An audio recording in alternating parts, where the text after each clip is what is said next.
Welcome to Excel Spreadsheet Module number 9, Part 1. So in this module, we will be doing VLOOKUP Basics. Okay, so what VLOOKUP is essentially, and you can read your module, but basically it's a function to look up information through long lists of data. Okay, so V stands for vertical because you need the information to be in vertical columns, which 95% of the time it will be.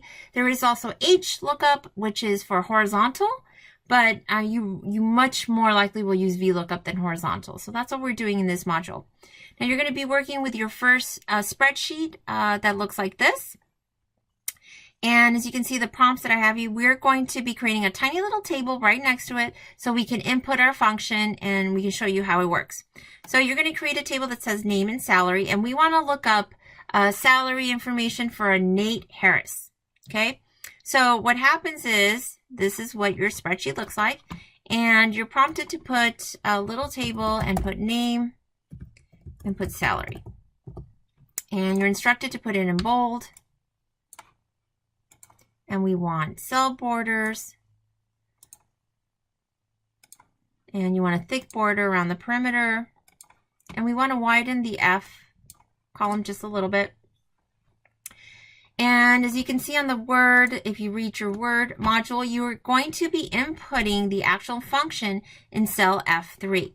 Okay, so that's where we want the information to show up. We want to look up salary. So instead of having to go through this entire long list, imagine if it was longer, I want Excel to do it for me. So this is where I want the input the formula to go. So how this works, and I have an explanation of what VLOOKUP basically has in terms of functions, is 4 main parts to it. So once I input the function, you'll see the 4 parts, which is lookup value, which is what you are looking for, table array, where you are looking, call index number, which is call index number, what we want to know, and a range lookup, which is whether we want it to be precise or approximate. Okay, so it's in that order. So what happens is you're going to click on this, and you can type it or double click once it shows up. So I'm going to do equal sign on F3, and I'm going to do parentheses, and then I'm going to do start with an L, lookup, and you can type it out or double click, and it'll automatically do it for you. Oh, I'm sorry, no parentheses. Did I just do parentheses there? Yeah, VLOOKUP, parentheses after the lookup. Okay, now the parentheses will come up if you double click automatically, because within the parentheses you have your 4 inputs. Okay, so lookup value, table array, call index num, and range lookup. So the lookup value, this is what you are looking for, what specifically you're inputting, right? So lookup value. So what we want is wherever we want the information to come out, which we are looking for salaries, it's going to be based on the person we put under name. So guess what? That means that name, whatever we put on F2 is what's going to determine what we want it to look up. So then your lookup value in this case would be F2. Now, because we want referencing and we don't want the formula to get mixed up in the future, I'm going to put $sign in front of the column as well as in front of the row for referencing. Then I'm going to put comma. And when I do that, if you notice, it'll put in bold to the next input, okay? Table array. So this is the array of data we're going to sift through, and we're going to look all 3 columns. I'm not going to select row 1. I'm not going to select the row headings. I'm just going to select the data. Okay, but all 3 columns. So it goes down to row 55. Okay, so A2 to C55, comma. And I want to make sure, again, referencing. So I'm going to do $sign in front of each column and each row. So in front of the A, in front of the 2, in front of the C, and in front of the 55. Okay, next, call index number. So column index number. And I made sure to explain this, so make sure you read this part. This is really important. So you start off your data with looking for something specific, right? That's the whole point of VLOOKUP. You are trying to get some data from a specific point. Okay, so you're going to be looking up, and the idea is which column has the data you're looking for, that you're inserting. So you start off with the leftmost column always. Okay, so in this case A, right? We highlighted 3 rows. I'm sorry, 3 columns, A, B, and C.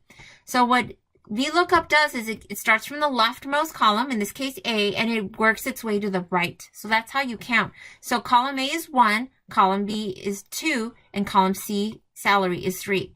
And if you see, what is it that we're trying to determine is salary, right? So guess what? We're going to put column 3. So all you have to do is put the number, in this case 3. It's not a cell, so I don't need referencing, so I don't need a $ for that. So I'm going to put a comma, and it takes me to approximate match or exact match. 95 to 98% of the time, you're going to want an exact match. So you're going to typically do exact, and I can double click on it. It'll say false. If you say true, it means approximate. And you might use the once in a great while, and I'll show you in a second how to do that, but we want exact match. I'm going to go ahead and do parentheses to finish this off, and then you're going to hit enter. Now we're going to discuss this in a second, but I gave you a second worksheet just so you can take a look at it. This is an example of when you would use approximate. So you can see if you're looking for a quantity of 15, and as you can see here, there's nothing that says 15, right? The presets are 0, 1, 20, 40, 60, 80. It's to tell you if inventory status is empty, low, medium. So if you put 15 here and you do approximate, it won't find an exact, because if you put exact match, nothing will come up.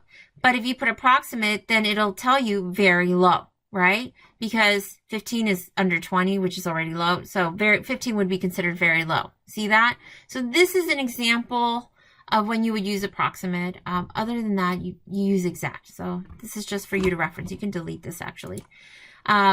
Now, going back to this, it says not available. And you're like, great, we just did this, not available. So the reason it says not available is because it's based off, remember that first input, F2, and there's nothing in F2. So we were looking for Nate Harris, I told you. So Nate Harris, enter. And voila, and make sure that I formatted this for a currency. Make sure you format to currency.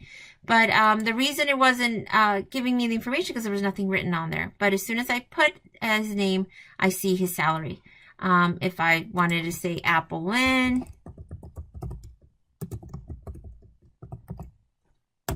there it is. And again, I want to do Nate Harris, enter, and there it is. Okay. So you just did your first VLOOKUP. Thank you so much for listening, and please make sure to view part 2.